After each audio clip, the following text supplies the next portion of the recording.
샬롬. 오늘은 10월 둘째 주일 2023년 10월 8일입니다. 하나님께서 이 좋은 10월의 가을날에 마태복음으로 우리에게 하나님의 은혜와 지혜를 나눠주십니다. 말씀을 먼저 봉독하겠습니다.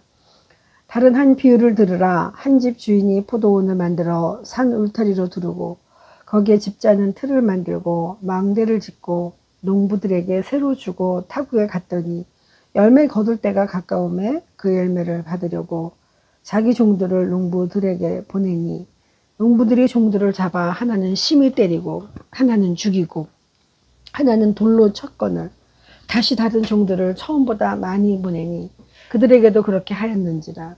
후에 자기 아들을 보내며 이르되 그들이 내 아들은 존대하리라 하였더니 농부들이 그 아들을 보고 서로 말하되 이는 상속자니 자 죽이고 그의 유산을 차지하자 하고 이에 잡아 포도원 밖에 내쫓아 죽였느니라. 그러면 포도원 주인이 올 때에 그 농부들을 어떻게 하겠느냐. 그들이 말하되 악한 자들을 진멸하고 포도원에 셀 때에 열매를 바칠 만한 다른 농부들에게 새로 줄지니이다.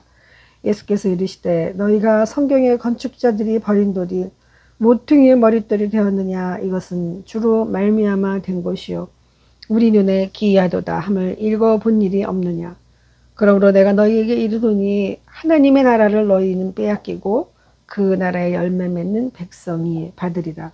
이 돌 위에 떨어지는 자는 깨지겠고 이 돌이 사람 위에 떨어지면 그를 가루로 만들어 흩으리라 하시니 대제사장들과 바리새인들이 예수의 비유를 듣고 자기들을 가리켜 말씀하심인 줄 알고 잡고자 하나 무리를 무서워하니 이는 그들이 예수를 선지자로 알미였더라.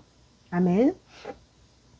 오늘은 그대여 그 안에서 발견되려 함이라는 은혜의 말씀을 같이 나누시기를 원합니다.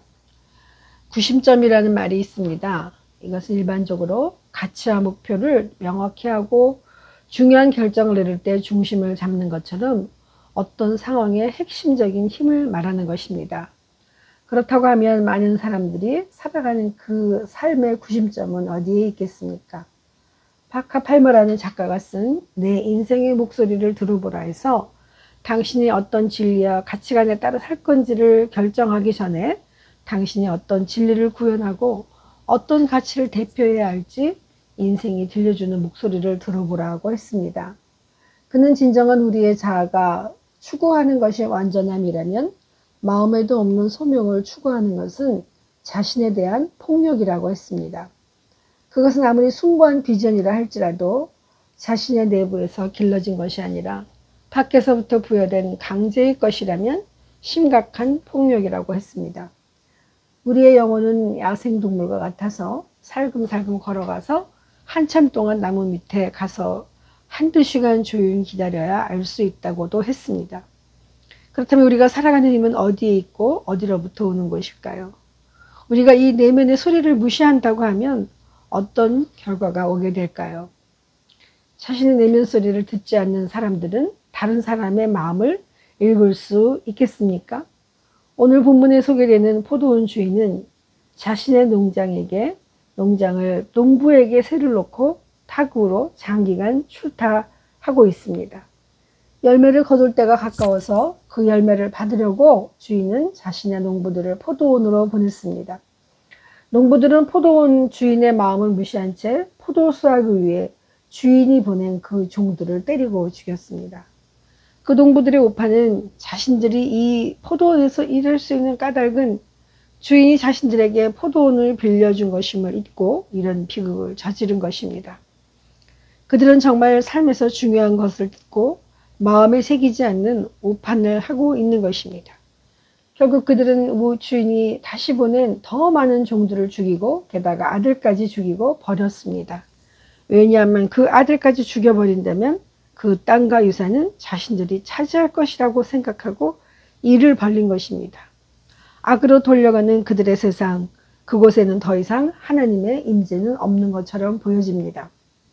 주님께서는 유대의 종교 지도자들에게 비유로 이 사례를 설명하시고 당신들 같으면 어떤 선택을 했을까 물으셨습니다. 그들은 악한 자들은 다 진멸하고 포도원은 제때에 열매를 바칠 만한 다른 농부들에게 새로 줘야 한다고 말하고 있습니다. 그들은 자신이 악한 농부와 같다는 것을 깨닫지 못하고 있습니다. 주님께서는 그들에게 백성의 신앙을 회복시킬 수 있는 여러 가지 여건들을 제공하시고 그들이 소신껏 일할 수 있도록 선택의 자유의지를 주셨습니다.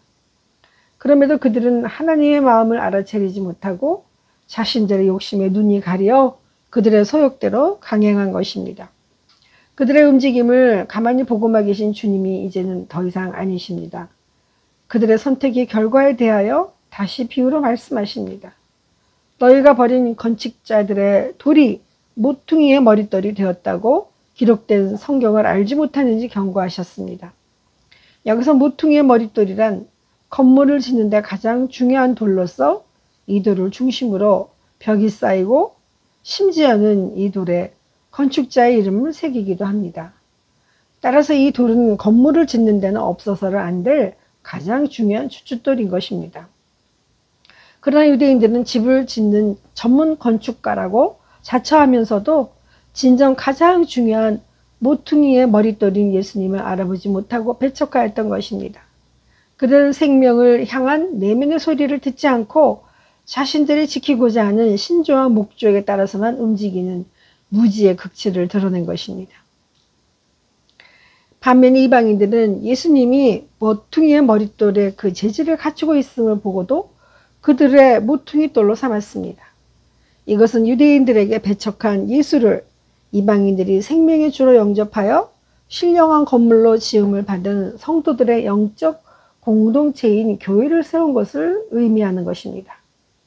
이 악한 농부들의 비유와 이에 대한 해석은 천국 복음의 주도권이 하나님의 아들 예수 그리스도를 죽인 유대인들에게서 주님을 영접한 이방인에게로 넘어옴을 말씀하고 계십니다. 즉 주님께서는 모든 문제의 중심에는 하나님의 움직임이 있음을 아는 자에게 삶의 선택과 집중을 통해서 하나님을 알아가는 지혜를 허락하여 주십니다. 이것은 온전히 주님으로 말미암았고 주님께로부터 왔다는 것을 알려주시고 있습니다. 우리가 삶을 살아가노라면 수많은 선택과 집중을 해야 하는 삶의 연속을 걸어갑니다. 그때마다 무엇을 선택해야 할지, 집중해야 할지 우리는 주님께 지혜를 구하지 않을 수 없습니다. 그러나 내 안에 나의 뜻과 생각을 관철시키기 위한 수단과 방법으로 꽉 차 있다고 하면 이것이 어떻게 가능하겠습니까? 건축자의 버린 돌, 우리도 한 번쯤 버린 돌이 되어버린 기억은 없으십니까? 그때마다 그냥 버린 돌로 방치해 두진 않으셨는지요? 아니면 버린 돌이 된 그 지점에서 얼마나 우리 자신을 비우고 기다렸는지요? 바코팔만 다시 이렇게 얘기합니다. 우울증은 나를 안전한 땅, 한계와 재능, 약점과 강점, 어두움과 빛이 복잡하게 뒤섞여 있는 나의 진실, 나의 본성의 땅 위로 내려서게 하는 친구의 손이었습니다.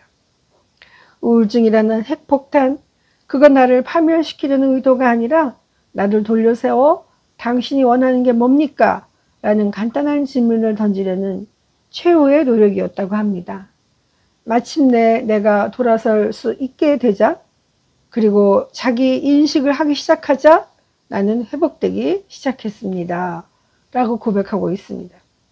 참자, 그것은 하나님의 형상을 따라 인간을 창조할 때 우리 안에 심어놓은 바로 그 자아를 말합니다. 그 자아는 우리에게도 더도 덜도 원하는 것이 없습니다. 우리가 타고난 그대로 살아가기를 바라는 것, 그것이 바로 참 자아이고 참된 친구인 것입니다. 그 시간을 지날 때 우리는 마치 버려진 돌처럼 길가에 뿌려진 소금처럼 그냥 녹아지고 버려진 쓸모없는 시간으로 보일지 모르지만 그 녹아지고 섞여지는 그 시간에서 참자 하나님의 형상을 발견할 수 있게 되는 것입니다. 이 주님과의 만남 위에 우리의 인생을 걸어야 한다라는 것입니다. 그 삶을 위해 선택과 집중은 반드시 거쳐야 되는 과정이며 동시에 삶의 열매인 것입니다. 우리는 삶을 위대한 권력보다 권위를 찾아야 함을 알고 있습니다. 그러나 눈에 보이는 이득과 손해 때문에 권위보다는 권력 앞에 무릎을 꿇을 수밖에 없다는 것을 알게 됩니다. 왜냐하면 섬김과 희생으로부터 그 권위는 반드시 나올 수 있기 때문입니다. 어쩌면 오랫동안 그런 해야 하는 것들로만 우리 인생의 추진력을 힘으로 삼아 달려왔음을 고백할 수밖에 없습니다. 마치 그 안에 있으면 살아있음을 느끼게 되기 때문입니다. 그러나 그런 이상의 자신을 맞추지 못하게 되면 스스로 나약하고 믿지 못할 사람으로 보게 될 것입니다. 맞습니다. 사람이 세운 힘은 완전할 수 없기 때문에 하나님의 권한에 있는 생명의 권위를 찾을 수 없게 됩니다. 권력 앞에 사람들이 눈에 보이는 것으로 무릎을 꿇는 것처럼 보이지만 곧 그 안개와 이슬처럼 사라지게 될 거라는 것도 또한 우리는 잘 압니다. 그렇지만 주님께서 주시는 권위는 섬김과 자기 희생으로부터 나오는 샘물과 같아서 영원히 목마르지 않게 허락하신다고 약속하셨습니다. 결국 주님께서 건축자의 버린 돌이 모퉁이 돌이 되신 것처럼 그 길을 걸어가는 것입니다.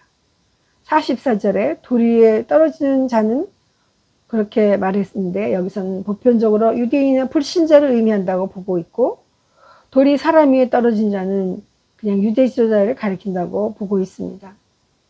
사실 이들 모두는 주님을 알아보지 못했고 대적하는 자들이었습니다. 결국 그들은 주님의 도를 섬김에서 찾으려 하지 않고 종교적 권력으로 맞서려고 하였기 때문에 스스로 부러지고 흩어질 수밖에 없는 그런 길을 가게 된 것입니다. 수많은 명상과 종교적 행위, 의례적 행위, 정말 상투적인 종교 양식은 하나님과 가까워질 수가 없습니다. 그들은 율법과 규칙에 매여 진심으로 자신의 내면이 원하고 있는 그것이 무엇인지 그 안에 계신 주님의 형상과 그들은 대화할 수 없게 되어버립니다. 주님께서는 그럼에도 깨어지고 부서지는 자기 인생의 건축자의 버린 돌이 되시면서까지 주님의 사랑을 보여주셨는데 그 사랑을 견디기가 힘들어 자신을 찾지 않았던 것입니다. 이제 마지막 권고는 우리가 스스로 버린 돌의 마음을 처음으로 돌아가 하나님 앞에 코람되어의 삶을 살아가라고 말씀하셨습니다. 그렇지만 버린 돌이 예수 그리스도의 본체임을 깨닫지 않으면 그것 또한 아무 소용이 없는 것입니다. 대제사장과 바리새인들은 이제야 스스로 자기들을 가리켜 말씀하신 줄 알고 자신들의 존립과 문제가 생길 것을 알면서 주님을 잡으려 했지만 더 이상은 이제 주님을 거느리지 않기로 한 것입니다. 사실은 무서웠던 것입니다. 46절을 보면 잡고자 하나 무리를 무서워하니 이는 그들이 예수를 선지자로 알미었더라. 아멘. 아직까지 주님을 그리스도로 알지 못하고 선지자 정도로 여기는 그들의 설익은 관찰력, 마음이 안타깝지만 인간이 가는 길이 그럴 수밖에 없다는 것을 다시 한번 보게 되는 것입니다. 결국 우리는 하나님 앞에 선 모습으로 돌아가지 않는다고 하면 정말 소용이 없다는 것을 다시 한번 알 수 있게 되는 것입니다. 어디서나 코람데오 이 말씀을 기억하면 좋겠습니다. 그리고 하나님 앞으로 돌아갈 수 있는 기회가 늘 있다는 것과 지금이라도 그 끈을 놓지 않으시고 기다리신다는 것에 소망을 두기를 간절히 바랍니다. 마지막으로 이런 고백은 자신에게 솔직하게 할 수 있으면 좋겠습니다. 또한 내가 모든 것을 해로 여김은 예수 그리스도 예수를 아는 지식이 가장 고상하기 때문이라 내가 그를 위하여 모든 것을 잃어버리고 배설물로 여김은 그리스도를 믿고 그 안에서 발견되려 합니다. 빌립보서 3장 사도 바울 고백했습니다. 누군가 말합니다. 영혼은 고난은 영혼의 맥박이라고 말입니다. 맥박은 잡히지 않으면 결국 약하고 병든 것입니다. 이제 우리 영혼의 맥박은 뛰고 있음을 압니다. 이것은 다만 너무 강하거나 너무 약할 때 어려움이 생길 것입니다. 하나님 우리를 잘 아십니다. 우리의 영혼이 더 힘차게 박진할 때 주님은 우리 고난의 가운데 서 계시며 우리를 붙들어 주시고 잔잔한 미소로 우리를 맞아 주실 줄 믿습니다. 주님 감사드립니다. 예수님의 이름으로 감사하며 기도하옵나이다. 아멘.